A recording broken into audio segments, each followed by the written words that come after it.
कब आगाज होखेला, इश्क के अलगे अपन रिवाज होखेला। अगहन में अदहन नियन देह डबकावला, अपना सनहिया के आँच से हो।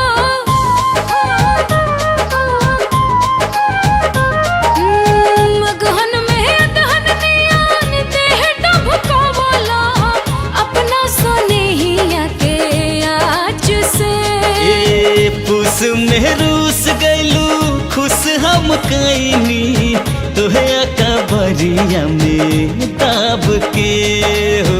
माघ में चढ़ल रजऊ महुआ मदन रस, फागुन में फागुनी फुहार हो। लागल जब तोहके चहता रे धनिया, लागल जब तोहके चहता रे धनिया, पोर पोर छुए लागल प्यारे धनिया, पोर पोर छुए लागल प्यारे धनिया।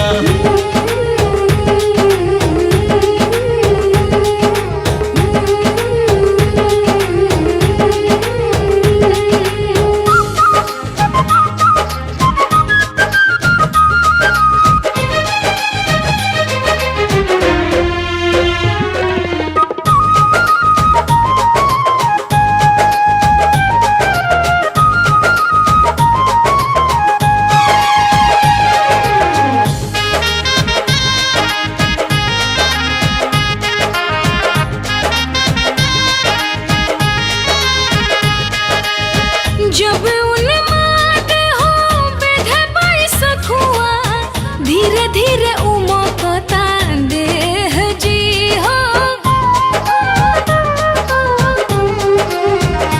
हाय जब उन्माद हो बेधे बैसखुआ, धीरे धीरे उमकता देह जी। ए जेठ दुपहरिया में उठेला लहरिया, अब कदिन हिया के छेह जी। अरे बरसा